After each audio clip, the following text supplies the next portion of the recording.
Yeah, thank you for having me. I'm excited. No, we are excited. So, for those of you that haven't heard of Web Bae, so he has a YouTube channel where he teaches you technical development and creative development. He is a crack at this. So today, tell us what you're gonna be teaching us. Yeah, thanks. I'm just getting started. I've been really into this library called p5.js. It's like a way to get started with creative coding that I think it markets itself to like designers and educators and people who are just learning to code. So I think it's a great start. Should I share screen now? Yeah. How do I do that? Let's see. So on Also, your let me just say hi to everyone. Gabe, I appreciated your run through of the blinking eye. Looks really cool. So I think that's a great idea. Looks like we got Ankita in here, Ivan, Kev, John, Heather, Tobias, Maria. Thanks everybody for showing up, Rahul.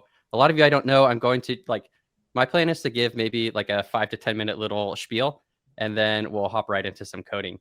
Yes, Yeah. I love a professional king, a professional streamer king. He's just like, hi Gabriel, hi this one. Like, I love it. I'm learning so much. I get so nervous before these things too.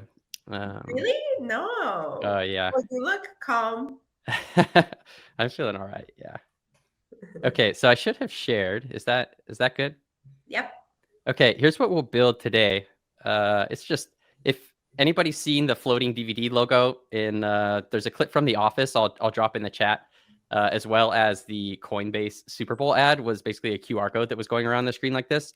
We're going to code this up today. Now, I think the code is simple enough that I think I said this already, but if you have never coded before, this will be easy enough to follow along with. But also, it will just show you kind of how P5 works, and then I'll bring it into Webflow.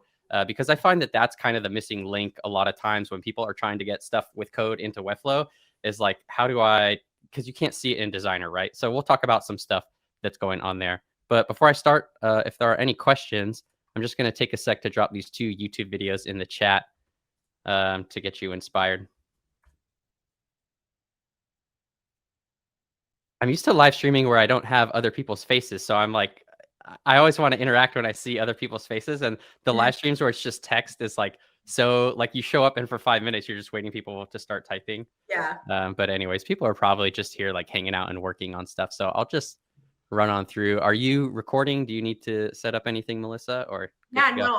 So actually, if you want to record on your computer, that would be great. And then send us the recording because since it's code, it'll be better to have it like blown up. You know what I mean?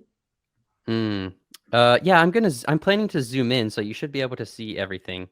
Okay, so then that's fine. I wasn't planning to record. Let me see. Well, you don't have to. I mean, I don't want to like. Oh, I just don't want to screw up the logistics of it. But we'll see what happens. Yeah, I mean, if you can, if not, that's fine. And then also, I was gonna say, like, if you want to have this interactive and just like ask people questions, and while you're teaching, like you can do that. Like, we love all of that. So. Okay. Yeah, I think it should be simple enough that people can code along. If you're planning to code along, go ahead and I don't know, throw an emoji in the chat. Otherwise, if you're just gonna be working on your own thing, that way I don't have to stop and ask people where you're at. Yeah. But okay, I'll click record and we'll see what happens. See what we get at the end of this. Awesome. Okay, cool. So I did prepare a small little talk like I mentioned. My first time using Figma as a slide deck. Anyways, my thought, so I've been freelancing for just under 2 years now, and I don't have a design background. I don't have a development background. I was in the Navy for 10 years, and so it was quite a career pivot for me. I've just always been interested in computer science and building websites and apps and those sorts of things. So when I'm in a room with all of you who are incredibly talented people, or when I'm on Twitter sharing my designs, there's a lot of imposter syndrome. And the question I always ask myself is, in a sea of talent, how do we stand out? And I've become a little bit more confident and obnoxious with my tweets recently because I'm just feeling, 2 years in, I'm feeling a little bit more confident, which is nice. And so I posted this the other day there's 2 ways to stand out as a Webflow freelancer. And one is make beautiful designs, and 2 is to be decent at coding. And then I said, which do you choose and what am I missing? Now, there were a lot of people who actually agreed with this, but there are a lot of people who said, like, why can't you do both? And what about SEO? And what about all these other things? And the whole point of the tweet is, like, when I was starting, this is how I felt. And these were like, this tweet would probably be more personal or be more correct if I said, for me, comma, only 2 ways to stand out. But that's not the purpose of Twitter, right? The purpose of Twitter is to be obnoxious. Anyways, so this is kind of how I thought about it. And the design one, like, really, if you see me draw, like, you know why I'm not a designer, but I would love to improve my design skills. And I do, like, really appreciate great art and great design. But I had, like, this technical understanding from my Navy experience that I think gave me a way to look at coding and how to bring code into Webflow pretty well and pretty quickly. And actually, I was able to go to a coding boot camp with the VA. And while I was in that, I applied to FinSuite and got accepted as a developer at FinSuite, and then have been just doing a ton of code since then. So this is kind of the standard trope on designers and developers. You have your app in Figma versus the app in production is really sad. And then for developers who may be getting into coding, you copy and paste, like, something from the forums, and then it doesn't work. And then you change something and it works and you don't know why. Or maybe you don't change something and you republish the site and it works, or whatever. And so I like these memes. And so that question of can we do both is always sticking in my head. And I think the answer to that is definitely yes, but it definitely takes some time. On that post, I think Federico was one person that was highlighted, who I love his work and is very talented at both design and code. Anyways, there's all these companies that are pitching their products to us, saying, like, giving developer superpowers to designers and the other way around. And I'm going to talk about p5.js today.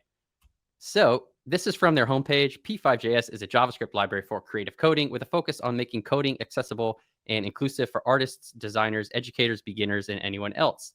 I'm not going to read this whole thing, but Melissa, I was at Flow Party. I saw that I think your, like, motto is a fun, safe, inclusive space for web developers and designers. So I think that P5 is a great option for you. Anyways, that's the end of my little pitch deck. So I hope you enjoyed that. Loved it. There's my calendar. Let's see. Oh, I have this thing full screen. So let's come on. Here we go. Okay, so I showed you what we have here. Let's go to P5 actually real quick. If we click on examples, you can just start to see a lot of the cool stuff that they have. On the left is more of the, I guess, the getting started stuff, but they really do, like, visual examples of how to get started. If you've ever tried to make a pie chart with CSS, you know that's quite a challenge. So they show you how to do that. It has some 3D primitives. This is probably going to be like boxes and spheres. And then, just teaching you about data. Like, they have this cool kind of visual design on how a Boolean works. And then for conditionals, I think they have some conditionals here. They have more designs. Like, here's how to use code to make interesting designs. So it's kind of simple examples, but very quickly you can start getting some interesting stuff. Here's a pointillism example. There's actually an image being loaded, and it's grabbing color data from the image and creating a pointillist kind of scene from that. And then, so you can just go to p5.js and click around a bunch of the examples on the right here. They have a lot of cool interactive stuff and ways to interact with your webcam or your microphone, different things like that. It has 3D and shader support, so all sorts of support if you want to take this thing to the next level. Anyways, they also have just this little editor. So I'm clicking on editor here where we can start coding right away. So a lot of I think I'd already mentioned, a lot of the setup with code and, like, developer environment and that sort of thing is, I think, what stops people from getting started in the first place. So let me check in if anybody sent emojis. They're coding along. I got 0 emojis, it looks like. So I'm just going to start coding. Yeah, let's I'm going to get into it. Yeah. Okay. Yes, important. So we've got our canvas here, and then we have our background. We can start just by drawing an ellipse, let's say at 0.00. So it takes an ellipse, takes an X and a Y coordinate and a size. So we'll set that, and if I press play up here, then we can see I get my canvas here, and up on the top left is where the ellipse is being drawn. But if I change this to 20 and 20, let me zoom in for YouTube later, right? And play. So now this thing is getting bigger, and let's put it in the very center. So actually that would be 200 and 200 of the screen. So now we have a circle that's drawn right here in the center. because our canvas is 400 pixels by 400 pixels, right? Something we can do is p5. So what's going on here is that p5 starts with this setup function and this draw function. This is in every p5 sketch. And the setup function runs once, and the draw function runs essentially, I think, 60 frames per second. It's either 30 or 60, but you can actually change the frame rate. If in setup we just said frame rate and pass like a value of 2, then you'll get 2 frames per second. Anyways, but that draw function is executed multiple times. If you ever tried programming games and stuff, it's the same principle of what's called a game loop or whatever. So we can actually start animating things. If I let's say I want to store the circle's x position in a variable that I'll call x, then here I can just set that to x. And on each call of the draw function, we'll go ahead and increment x by saying, let's say x plus equals 1. Just, I don't know the skill level in here, what you guys want to see, but so now we have a circle that's moving across the screen, right? And it's going to end up going off the screen, and we're not going to be able to see where it goes. But I think circles are a little bit boring, so we should definitely get the Flow Party logo. Now, to upload a file, I do need to log in, so let me log in with Google here real quick. And oh, we've got dark mode set, so all the developers can be happy. Let me get my Flow Party logo. Oh, I can't. I need to click here and then upload a file. And we'll just drop Flow Party right in here. Okay. And now what I can do, so we've got a new actually sketch here. So because I logged in, it deleted my old one. But let's go ahead and we'll create a variable called image, and we're not going to initialize it until we get inside the setup function here. But what we want to do is we'll initialize it here. And there's this function called load image where we can pass the image that we want to give it. And so here, let's give it flowparty.png. This is a path that I'm specifying with a string, and it's going to load the image, but I actually need to draw it as well. So within the draw function, I can say image, and then we'll pass the variable that's storing our image of image, and we'll say where we want to draw it. So these are the x and y coordinates. And if we save, we can see now we have the Flow Party logo on screen. Okay, and what do we want to work on next? So let's work on moving this Flow Party logo. And so before we had our x variable and we had our y variable, and let's go ahead and initialize those in setup. We'll start it from just somewhere near the top left. So the top left is the 0, 0 coordinate. This all the way to the right is going to be x. It just works like the body in your HTML. And y equals 10. And then we'll go ahead and increment x by 1 every draw loop and y by 1 every draw loop. So let's play that. And it's not working. Stop and play. Uh-oh, what did I do? See, so this is the part where we want to see how you're going to troubleshoot this. This is the valuable part. Yeah. Oh, you know what it is? So we set image here. We hard-coded the value of 20 and 20, but we want to actually pass the variable. So what was happening was draw was being called every time, and it was just drawing it in the same place. So this is for sure user error, me not being, it's kind of tough to explain and code at the same time, and I'm sure you all understand that. But this is, yeah, like you said, Melissa, this is how coding kind of happens. And my thought process with it is I always try to get something on screen, and then I try to make a change, and does it behave like I expect it to do? And if it doesn't, then we debug. If it does, then we move forward. Right. So if I play now, okay, we've got Flow Party moving, and it's moving down and to the right because I'm incrementing the x and y value each time. Now, it's not very good that it's just going off the screen, right? So we can try to fix that by thinking about like when we need it to bounce when it hits this edge of the screen here. So you might so an if statement is how we, in our code, we say if a condition is satisfied, then do something else. So I want to know if my x value, let's see, if it's greater than so here I would say 400. And then I'll open up some curly brackets. And then what I want to do is I want to reverse this thing, right? But I don't really have a way to do that. I could say x minus equals 1. But then when the draw function calls again, I'm actually incrementing x. So it's really just going to freeze there. So something we can do is we'll make a new variable called speed x. And we'll make a variable called speed y. And we will initialize those here in our setup function. So speed x, we'll just set it equal to 1, and speed y, we will also set equal to 1. And rather than incrementing by 1 here in the draw function, we'll increment by our speed x value, and we'll increment by our speed y value. And so what we can do here, rather than say minus equals, we'll say speed x equals negative speed x. So we're just multiplying our speed by -1, and hopefully it reverses, right?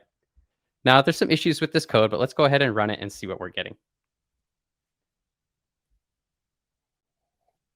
Oh, we're not going to see it because it's going 1 to 1 and it's a square. If I set the height to 200, no, then we're definitely not going to see it. Let's set the width to 100 and the height to 400. I'm just changing the canvas dimensions here. I would expect it to reverse there, but it did not reverse.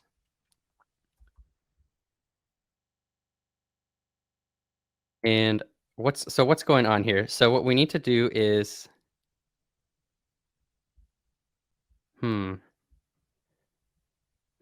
I coded this up this morning to make sure I had it, and I was doing a lot better this morning, but it's always a challenge live. Okay, let's go over the code.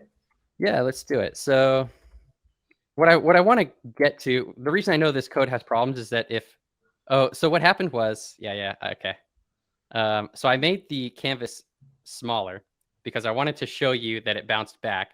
But when I made the canvas smaller, I was actually waiting for the x value to be greater than 400. So the problem I'm running into here is that I'm hard coding values within create canvas here, and I'm also hard coding them in my conditional. So p5 gives us access to actually a window width property and a window height, which is just going to set the canvas equal to essentially the whole bounding box that we have there. And so now if I use window width here, let me get rid of this because this is where I wanted to go eventually, but I'm getting ahead of myself. And play. Now we'll see.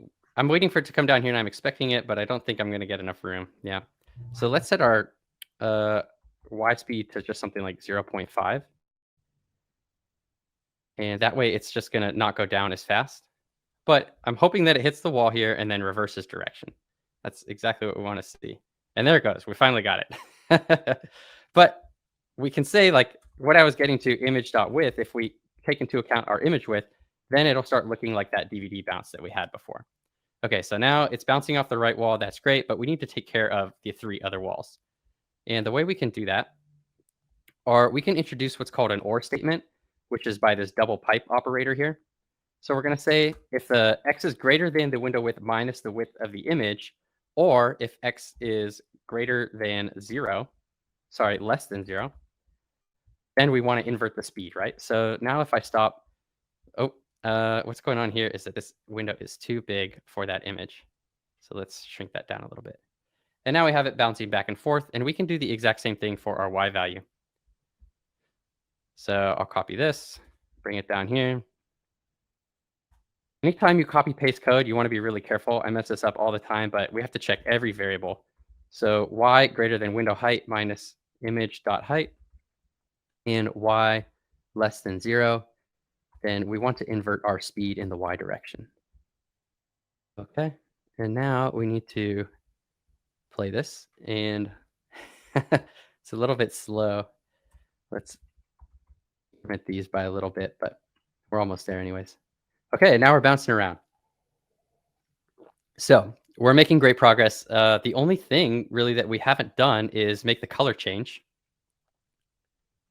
Now, Melissa, did you do the design for Flow Party?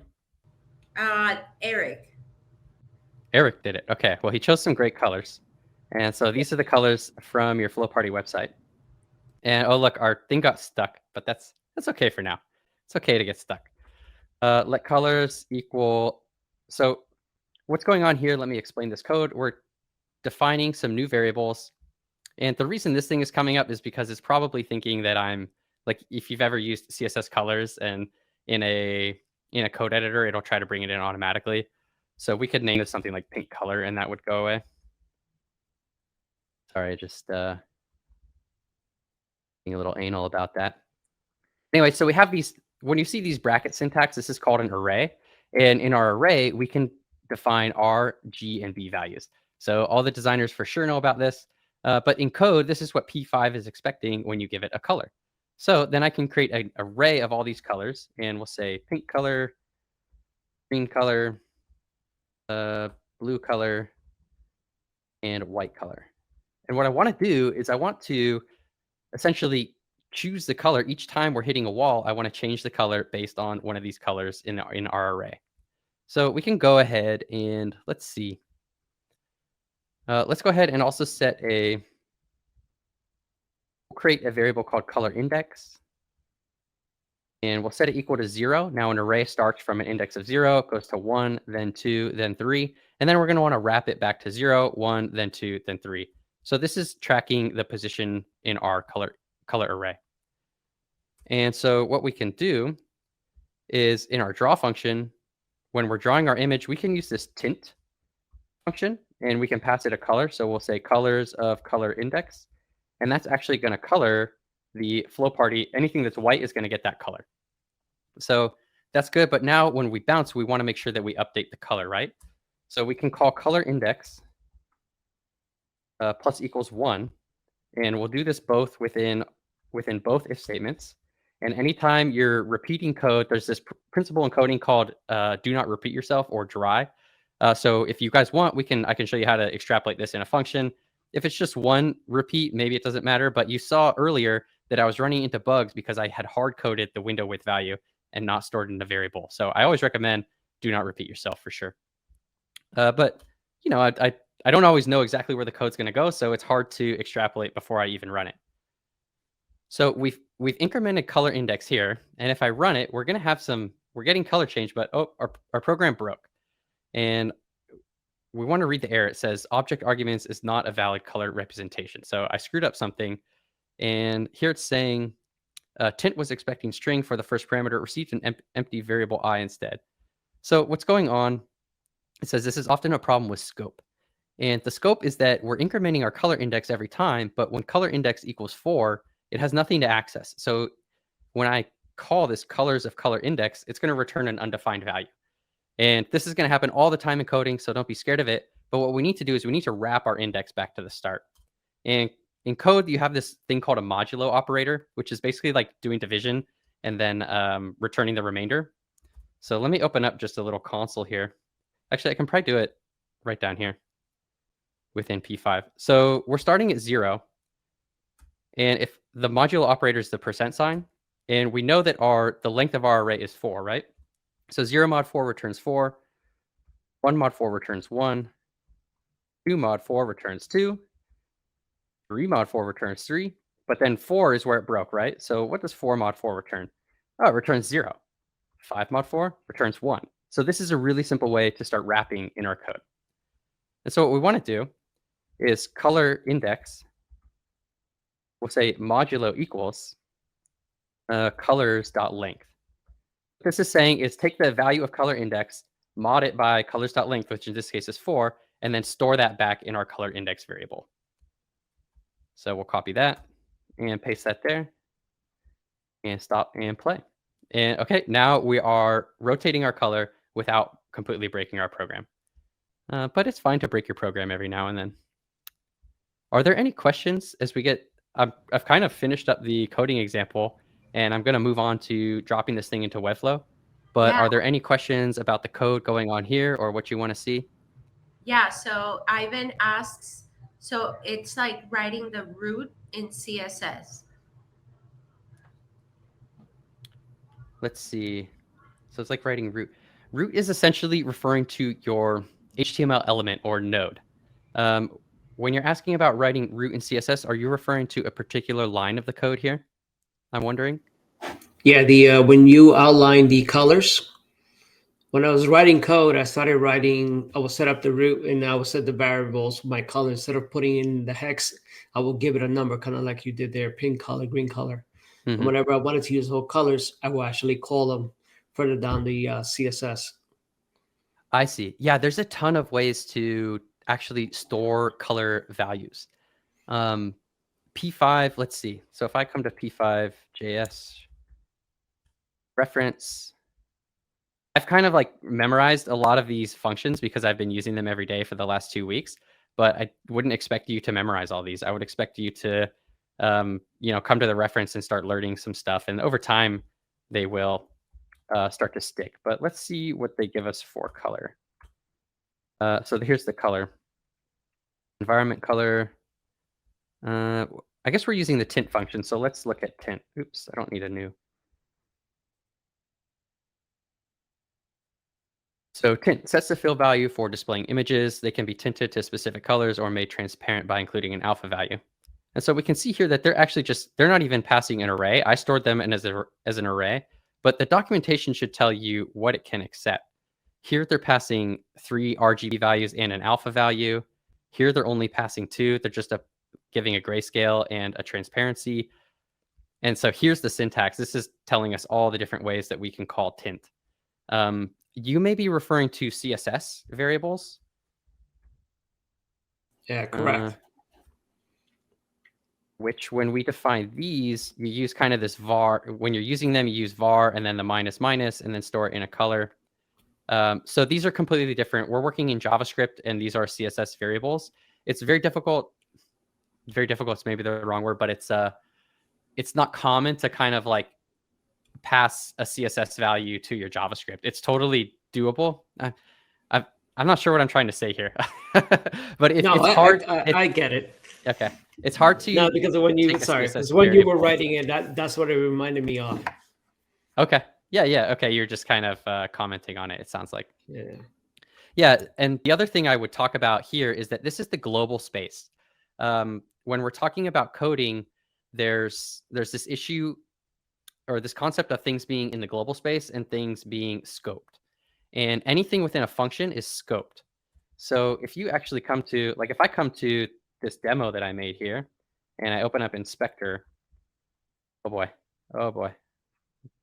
people seizures. Okay, so we've got our console here. If I just type window, this is the global space on essentially your website. And there's a ton of properties and functions in here that are global. And now I'm using P5. So you can see there's a Webflow object in here. Like Webflow has this global object that has a ton of things that you can do with it. What else? There's most of this is all stuff that ships with the browser by default. I'm trying to think. Camera. This is something that comes with probably with P5. Let's see. Yeah, draw. So that draw function is now available in the global space. So I could like call it from my console, if that makes sense. And the variables are being stored there. The whole point of that is that I'm storing my variables in the global space because I want to access them both in the setup and the draw function. If I just define them within the setup function, let color equal, blue or something, and then I try to access it blue plus equals and draw, then it won't work. It's a terrible example because blue is not really a good value, but that's what's going on there as well. Thank you for your question. Probably way long-winded answer than you wanted. No, I appreciate it. Thank you. Baltazar says, is the image SVG? It's actually, I pulled it as an SVG from Melissa's website, but I converted it to PNG. I don't think load image works with SVG, but we can check. Tends to be like web image stuff works well with JPEG and PNG, but kind of struggles with SVG or newer formats usually. I'm trying to see. That's not telling us here. Yeah, I was just surprised that you could change the color, and that's why I thought it was SVG. But now I see like the value is changing the tint, and that's how the way you're able to change the color on a rastered image. Yeah. Okay, for sure. Yeah, and you can even like P5 has a text function that you can use to write text on the screen. When I sent Melissa kind of the demo, I sent her one with text on it. And you can actually load fonts and stuff. So that would be another way to do it. But I wanted to kind of, I guess, simplify it as much as I could. But there's people doing really cool stuff. Kind of the next thing I'm working on is like particle. I worked on particleizing an image the other day and shared that on Twitter. I would like to particleize text so that when the mouse goes over it, you can like explode the text kind of thing. So just different ideas there. Cool. So I did talk about, I'm going to go ahead and move on unless there's any other questions. How are we doing on time? I'm at 10:36, so I'm doing great, I think. Yeah, I think you're doing perfect. Okay. So something I would do is like, rather than repeat this line of code twice, we can define a new function. And this is, we're just gonna, like, we're making this up. This is not a p5 function. This is our own. We'll just call it pick color and open close curly brackets. And we'll just take this line of code. And again, since this variable lives in the global namespace or the global kind of scope, I can do that. And then I can just go ahead and delete this here. And then I will copy this and paste it right down here. It's just going to execute the exact same code. But if I wanted to change this now later, like say I want to pick every other color, or I want to pick a random color, I could do color index equals random. What do we want, from 0 to 4? So let me comment this out. This is like turning that off. And now, oh, I broke it. What did I break? Why can't I see the console? Here we go. Tin was expecting a string. Maybe I need to, maybe it's choosing 4 as well. I'm not sure if it's inclusive or, oh, that didn't work either.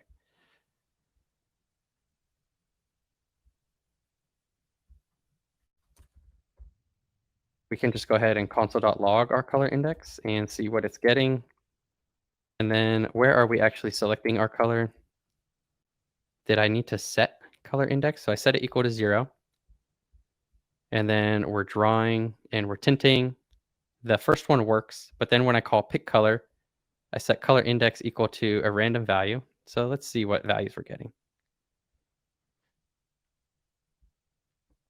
Oh, okay. So it's giving us a float, and a float is like a number with a decimal on it, but we need to pass it an integer, because what value, if the computer is going to our array and trying to pick a value of 2.899, like what does it choose?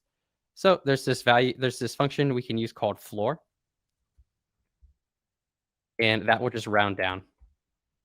So now we can console log it and see what we get to, and hopefully I fixed the code. So it's working. That's cool. 1, 3, 2. Yeah, so that's working now. But what I'm trying to show here is that within by extrapolating our logic, we were able to make the code such that we can just edit it in one place. Anyway, so let's go ahead and bring this into Webflow now. So I have a blank Webflow project. Zoom in for everybody. And this is kind of the challenging part, I guess, for a lot of people who aren't familiar with code, and also just with Webflow in general, because you have to create your code and then publish it. But what I'm going to do is I'm just going to go into the homepage settings here.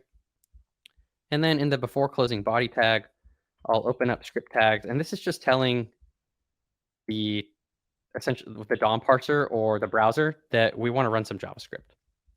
And so I'm just pasting in all of our code there.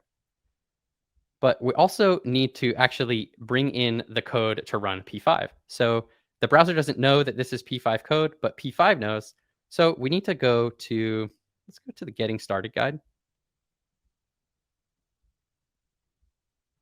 Anytime you're using a JavaScript library or anything, hopefully they have some documentation and a getting started guide. And the getting started guide should be something that just gets you the minimum example of what you want. So I'm going to scroll down, and I'm looking for the CDN link. So right here, use a hosted version of the p5.js library. So let's go ahead and grab that. You guys have probably all done this to get some code stuff working in your projects, I imagine. So now we're bringing in the p5 library, and after that p5 library has loaded, actually something I'll show you is like the source. This is where the code is hosted for p5. You can just paste that in the browser, and here you go. This is everything to run p5. So it's a lot of code, but we don't need to understand it. What's important is that they've made it accessible for us to use. So we've got everything in there. Let's save and just see what we get right off the bat. Again, always want to just try to get something on the screen as soon as possible. So, oh, it doesn't work. What did we do wrong? So failed to load some stuff. Looks like there's a problem loading your image. Check the file path. Okay, this makes sense, right? Now, our code is telling p5 to look for an image at flowparty.png. But where does this even live, right?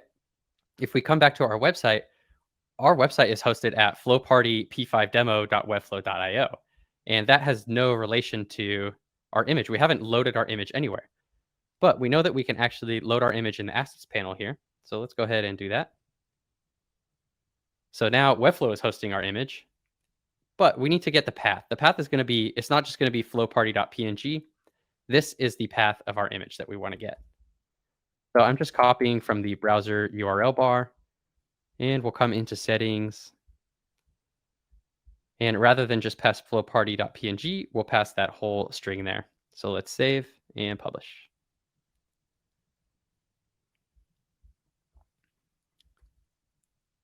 And refresh, and now we have flowparty floating on our website. So let's see if it hits the wall and bounces back. Yes, it does. Some things like if you wanted to start making improvements, now is where we have to think about how we're going to work in Designer. And now 2 things you probably want to do are you want to make this responsive, right? A lot of the problems with responsive design or like adding code is that you don't get it responsive. And so we already have an issue that we're finding a collision when we resize the browser. So that's not ideal. So we could write some code to take care of that. But we're also not even resizing the canvas in the first place. So if I bring it over there, oh, maybe we are. I don't think I wrote the code to do that. Let's see. Oh, you know what it is we actually did write it to bounce because we're checking for window width. And so that's a good thing that rather than hard coding the values here, we're actually waiting for the window width. But our canvas is not actually resizing. So P5 gives us access to a function. I think it's resize canvas or something. Let me check.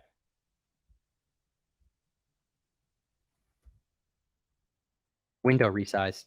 So they've already thought of this for us within the documentation. So when we resize the window, we also want to resize the canvas and reset it to window width and window height.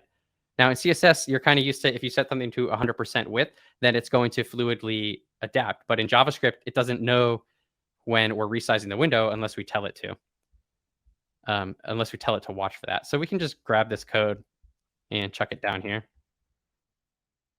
and save that. And we should be good to go with that. Something else you might want to do, like a lot of times you want your creative kind of art to be in the background. And so you want to put text and content on top of that. And that's where, just refresh, make sure we're still working, which we are. That's where you kind of can run into some challenges. So because my canvas isn't actually on the screen, right? So let's say I bring in a div block and I don't know, we'll call this page. And then we'll add a div and we'll call this layout. Set it to flex and center everything. And let's just put an H1 in here. Oh, where did that H1 land? No, I want it to be in the layout. All right. I think because I'm zoomed in, we're getting some weird behavior in Designer, but that's okay for now. We can just say welcome. And why is this not centering? Let me refresh this real quick.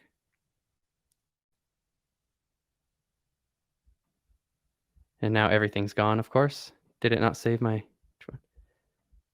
Let me zoom. Ah, okay. So layout, of course, we need to... Let's set the min height to something like 100 DVH units so that it's taking up the whole screen.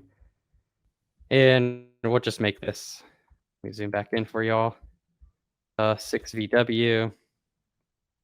And this is just for example. Do not do this on your live site, but that's okay.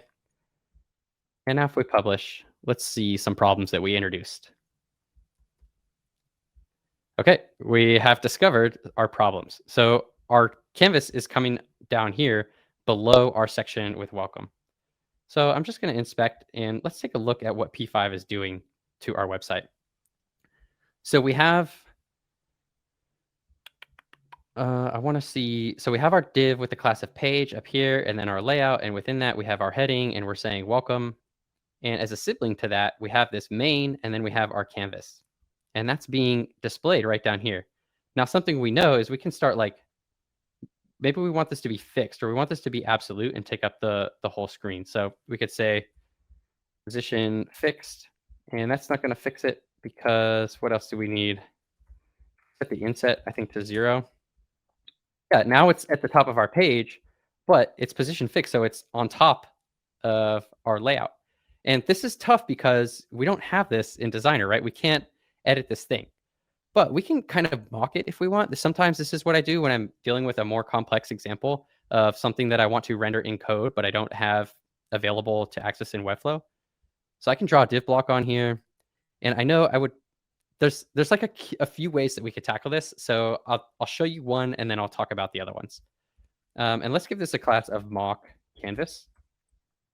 And we know we want this to span 100 VW and 100 DVH. And now we see it's pushing that, but we know we also want to set it to position fixed. And we want inset 0, which is this full that we're selecting here. So inset 0 is the same thing as selecting full.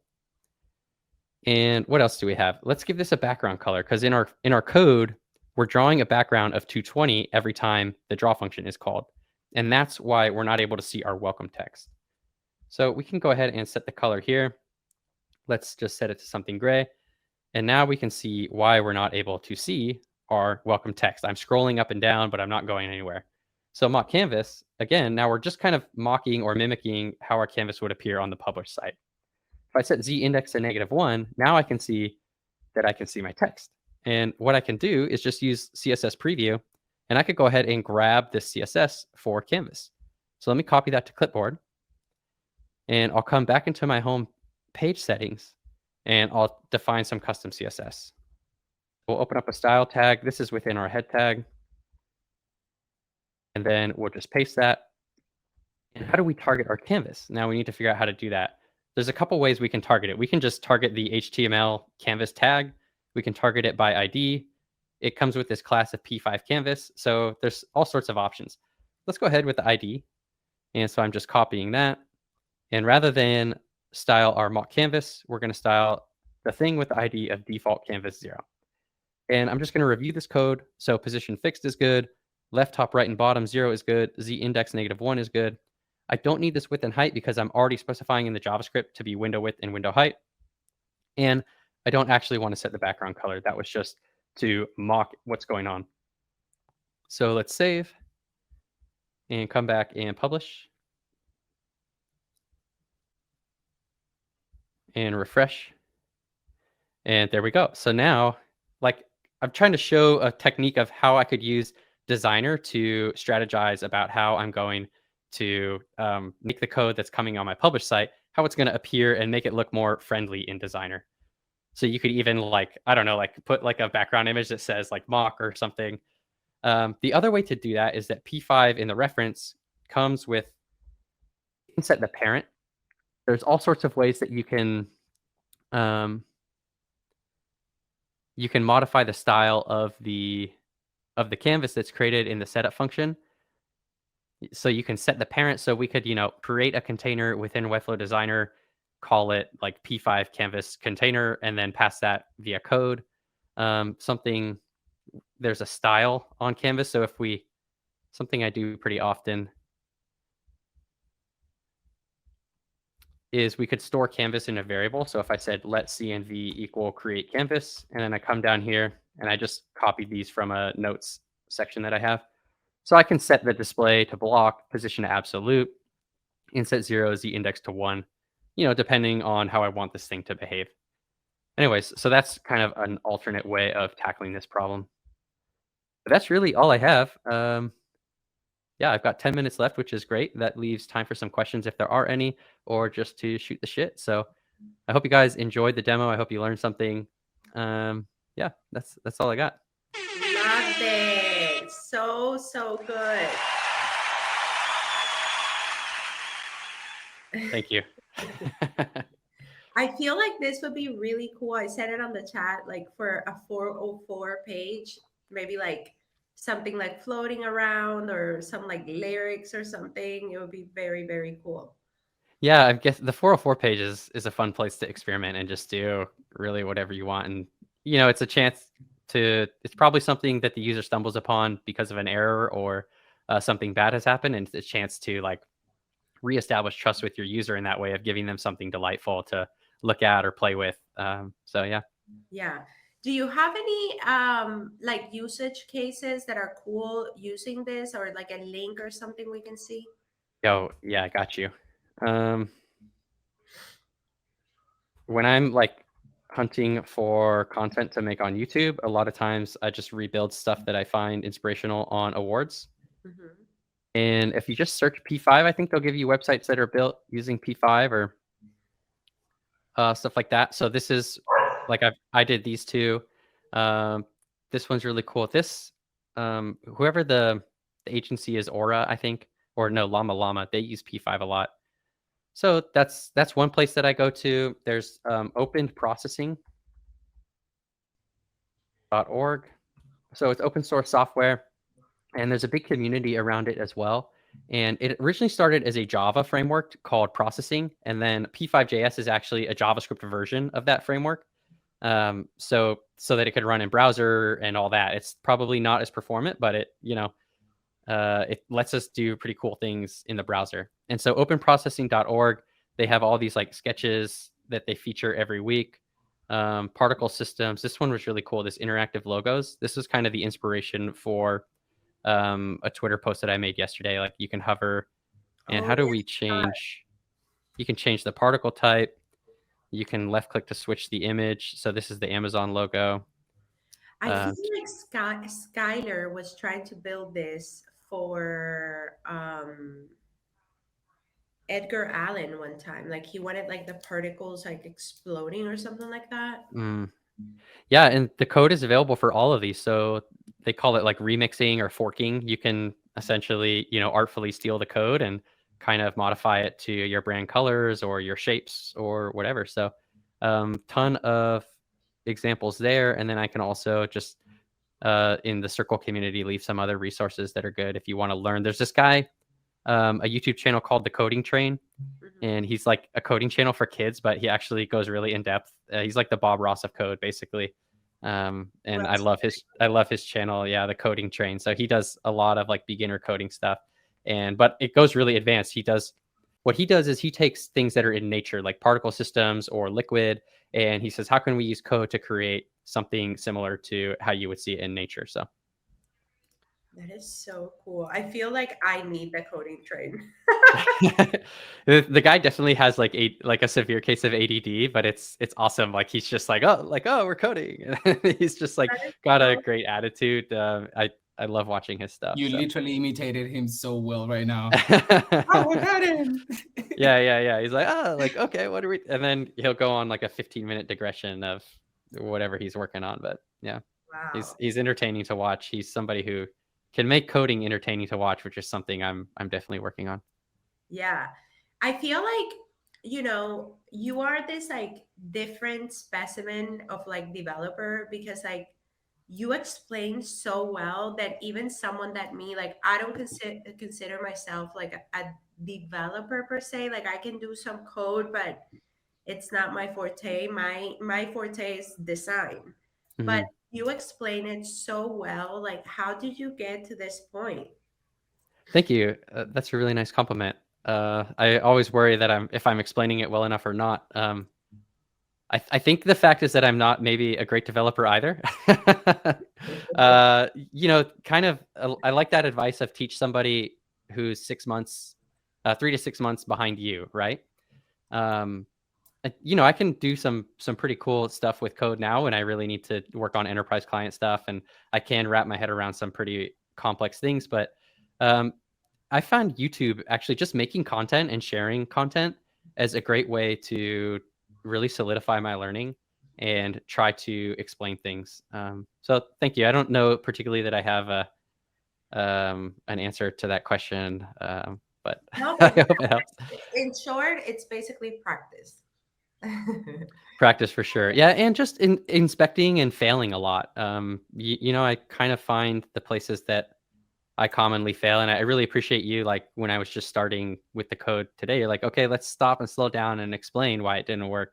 I want it to like go sequence and always work, but it's never like that. So I had one project with FinSuite on one of their enterprise clients where I worked for about 3 weeks, and it ended up being one line of code that was changed. But it was because it's like this bug in Safari that's related to the pop-up blocker. And so it was like all research and troubleshooting. And the actual coding, I wasn't really writing that much code. It was just one line of code. Wow. So Yeah, that's my issue with coding. Like it's like one comma missing, and then the mm, whole thing just like doesn't work, and you're like, oh my God. But now I learned my lesson, and like what you said, every time I drop something, I'm checking it right away. So by the time like I'm done with that little line, like I know that that's the problem. You know what I mean? Instead of like just going the whole way. definitely. And Webflow doesn't make it easy, right? Like as a designer, you probably just want to get a snippet and paste it into Webflow and you want it to work. But then once you put it into Webflow, now you're in, you're in the publish cycle, and it's really tough. So maybe you're in Code Sandbox then. So there's all this like talk about how your environment works. And this P5 web editor is honestly not my favorite thing either. I just like it because it's a way to get started coding really fast. And eventually, like you'll kind of continue to, like you said, just practice, and you'll set up your development environment so that you can like. There's a lot of tools with coding where the code can almost write itself. Like you'll get autocomplete, or you'll get linting. Linting is like where your code editor reviews your code and says, "Hey, you might want a semicolon here," or like you've defined a variable up above that you didn't use later in your code. Why did you do that? So code can be written to improve your code. Yeah, and I'm using ChatGPT a lot to write code these days as well, or to just like kind of spitball ideas off of. So that's fun. I'm really into TypeScript, but I don't tend to do it on my videos because I'm worried that it's not accessible to somebody who's getting into code. And TypeScript is another way to really like it strictly types your code so that the code reads itself, kind of thing. And you get autocomplete and all these things. So lots of different ways to tackle that. But if you're not, it just depends how much you're doing it and how into it you are. So Yeah, that's awesome. Well, thank you so much. This was amazing. Whenever you want to come back, I feel like I want to make you like an official Flow Party instructor. yeah, I would. I'm really curious on the design stuff. I really want to improve my design skills. So I didn't know you were doing challenges and stuff. So hopefully I can come back and give you some of my designs, and you can pick them apart a little bit. Yeah. We have started design challenges or even development challenges since the beginning. I think it was Ivan, the first person that suggested challenges, and it took me a while to like organize it logistically in my head. But now that we're doing them, we find them so useful for people because they, try new things, push themselves. So it's cool, you know? Yeah. And as freelancer, life is lonely, so it's nice to have a group. And what was the other thing I was gonna say? I forgot. Okay. Bummer. Oh, like there's a big appetite for this advanced Webflow content. So Yeah. I know there's a lot of talented developers and designers in this chat. I'd encourage you to just put yourself out there. Like my course, I released a course a month ago, thought it was going to get a couple sales, but I had over 130 sales in the first month. So, Stop. yeah, so and I have a small following, so I'd totally recommend it. It's been a great way to also clients see that and like it. So, yeah, there's people that are very hungry for this stuff. Yeah. Yeah. That's amazing. So that's my plug. Subscribe to my YouTube channel, buy my course. Yes. Yeah, follow me on Twitter. Who is it? Juniper, Dom, Tom, Weezer, L, Olga, Dimesh. Olga, I don't know if you're the same Olga from Twitter. And Kita, Heather, I know you're subscribed. Baltazar, you're subscribed. I'll go through everybody. Now you get to listen to me, baby. Tell myself.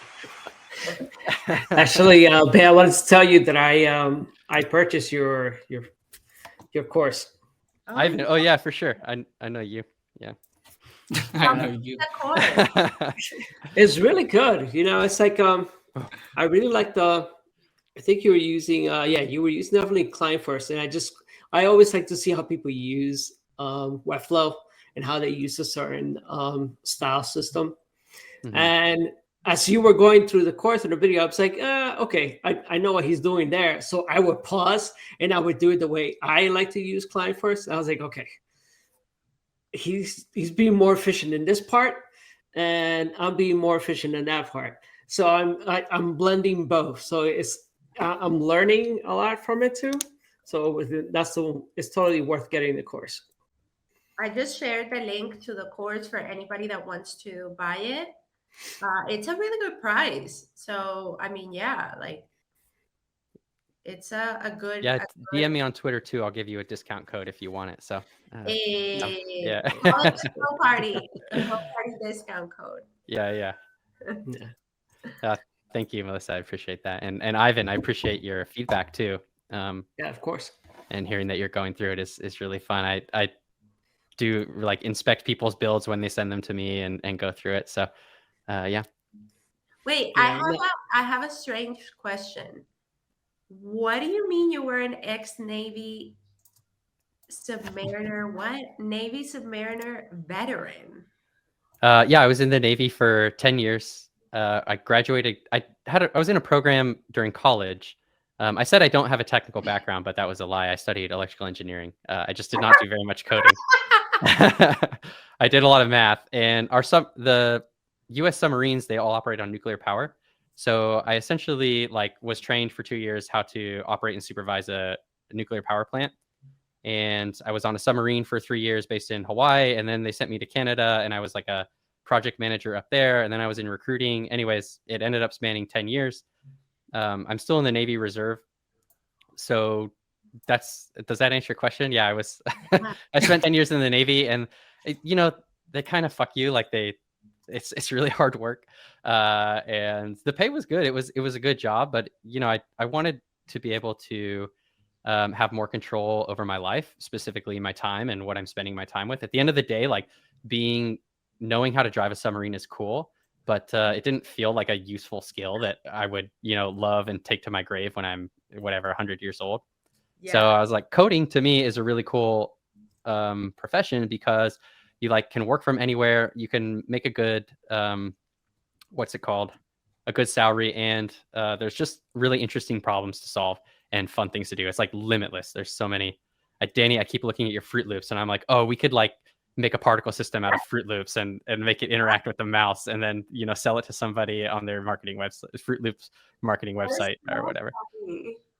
So that's my story. Yeah, I did a little Twitter thread that got a lot of impressions too on my story. Not sure if you guys stumbled on that, but oh, I haven't read it. Yeah, Heather's my girlfriend. She's here. She calls it. She's very supportive, which I appreciate of her. She calls it my unique pairing, my Navy background with whatever I'm doing now. Yeah. That is so nice. Yeah, thanks, Heather. Love you. I was like, wait, Heather. I'm like, oh, is this somebody new? And then I saw her Love Eyes. I'm like, that's his girlfriend. She has amazing handwriting. Her art is very good. So really? Yeah. Oh, nice. Yeah, yeah. So she can teach me some stuff with design, I guess. Yeah, we would love that. We're always down for design and code. Yeah. Well, thank you so much for coming. Always welcome. Everybody heard, get his course. Follow him on Twitter. Oh, actually, we haven't shared your Twitter. So let's share it for whoever maybe doesn't follow you here. Let me drop it here. There you go. Yeah, so thank you so much. You can stay, you can go, whatever you want, no pressure at all. We're actually gonna see Gabriel's project for the challenge because he couldn't show it before we needed to start the new stream. So yeah, thank you. My pleasure. I'm happy anytime. Thanks. How do I stop sharing? Am I still sharing? No, I took it over. So oh, okay, great. Okay, Gabe, the floor is yours, baby. Sheesh. Wait. I mean, everybody heard a little bit of it. But I'm still exploring. I don't know. But yeah, I'll talk about it. Sure. Yeah. Wait, Philip. Hi, Phil. He's saying that he just popped in here to say hi. His wife had a baby this morning. His second son. Congratulations, Phil. Oh, I love the name, Rio. That's so good. Guys, for for you new ones, Phil has been in the flow party since day one. So it's awesome to see him here.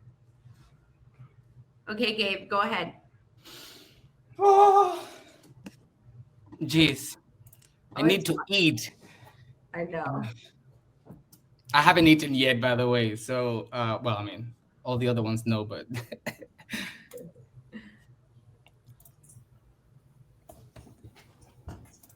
Okay, let's see this masterpiece, man. okay. Remember, like if you were presenting to Pepsi. Oh, it's super bad because I already talked a little bit about it, but I No, it guess you doesn't were matter. not here, but that's fine. I can repeat myself. Okay. So, who did I pick? So, I picked The Blaze. They do electronic house. I don't know if you know them. Uh-huh. Okay. So, why did I pick them? Okay. So I'll stay here for a couple of seconds. So, why did I pick them? As I said before, I picked them for, one, I know them, I love their music, and I love what they represent.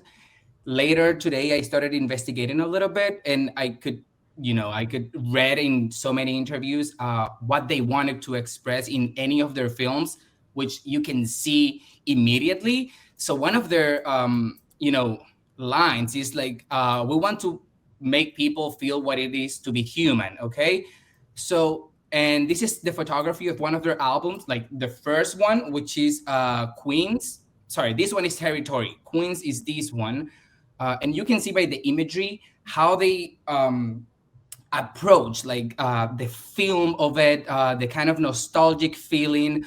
So when I talked to Maria the Second, and I mean everybody in the last party we were, I was like trying to look for that, right? So I said, okay, I want something that is nostalgic. So how could you represent that?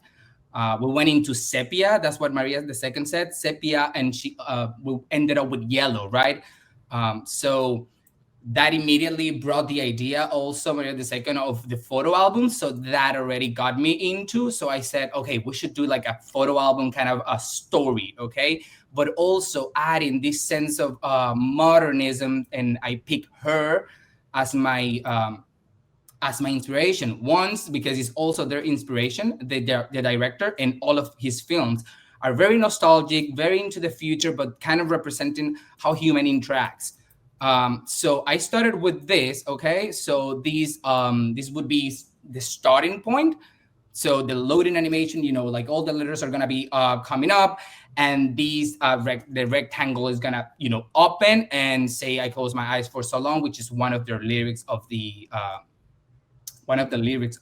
one of their songs.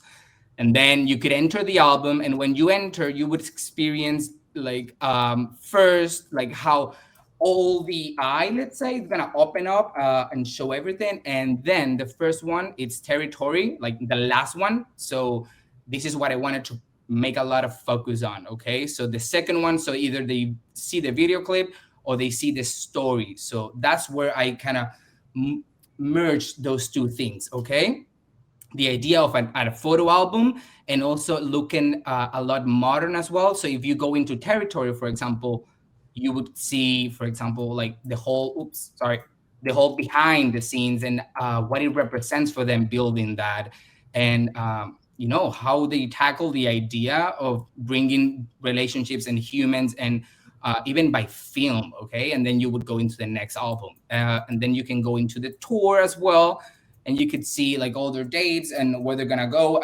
And Jungle is the name of the last one, so that's why it's this one. So for example, if you go and tour, let's say 5 years from now, it's not gonna be Jungle. It's gonna be another name, but still is gonna be there.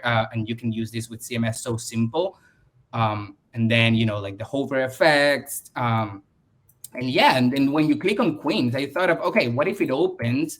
When you hover, you could see the picture. So I started on that, and yeah, this is what I got so far. I don't know. I want to add something else to here because I feel there's need to be something more prominent in saying like either buy the tickets or do something, and it feels more as an experimental kind of website for them, but I still want something, like what could be a CTA that actually works for them. Either, like, oh, I want you to see the lives, or, shop the merchandise, or do something. So, I'm exploring with these shapes as well. So this is Yeah. what I got so far. Love it. Oh, sorry, wrong sound. Gabrielle, you rock. My hero. You rock for real. I love it. I've been seeing, I saw something that Nicolo shared not like today, I think, on stories, and it was Yeah. also those cards with the cutouts. And I think that is so beautiful. Like, also, like, I love your eye for design because I mean, everybody knows you're a very good designer and developer. But in this particular example, I love that you took that humanized look of the band or the group, but then added that sort of like futuristic vibe with the treatment of the words with the brackets and the shape of the cards. So it's just that juxtaposition that works very well. Um, the only thing that I noticed that sort of like tricked my eye was the padding on them with the words. Like, I know it's probably on purpose, but I would maybe try using a smaller typography so there's more space around Oh, them. this is a horrible typography. I wouldn't use But this that's one. just This me. is Inter. Like, I Yeah. started and it's like, okay, I need to do something. Yeah. No, but I But I would loved it. change it. Okay? I would And like 100% change it. and that opening screen with the with the rectangle and the open border, it's beautiful. I love it. You killed it. Thank you, thank you. You did it. You see? Yeah, I did something. There you go. Woo! Yeah. Avery, I want to say that I really love the design. I love the from the bottom to the top. It looks like you're looking to reveal whatever's inside those cards at the base of each section. As per your typography, I would try Lexen, Lexend, and it's a Google font, and it's a variable Google font. So I know you're using a sans serif. Okay, So Lexin works so much better. You're right. yes, so Lexan is a really well balanced font. It's got a great baseline, especially for numbers. And since I love that page where it has the dates, so that the minute I saw it, I was like, okay, I know what he's trying to do there. It's a little bit difficult to read, but if you use a font that has a great baseline and it's a variable font like Lexan, it will read better. And I know that we were just viewing your layout from inside of Figma, but try it out, let us know. Yeah. Yeah, true. Love it, Gabriel. That was so good. Thank you. Okay, Oh, I well, love it. that was a wrap on the challenge review. Thank you so much for everybody that participated and actually put an effort to build the whole site, to design, to go through the creative process. The goal of these challenges is to practice. You may think, oh my God, it's so annoying, like, or maybe, oh, it wasn't worth anything, but share that project on Twitter, share that project on your showcase on Webflow. Like, it could be the one project that brings in, even if it's one client, then it was worth it. And even if it doesn't bring a client, at least you learn new skills, something you learned. So thank you for taking the time to do this. And stay tuned for the new challenge. Yes.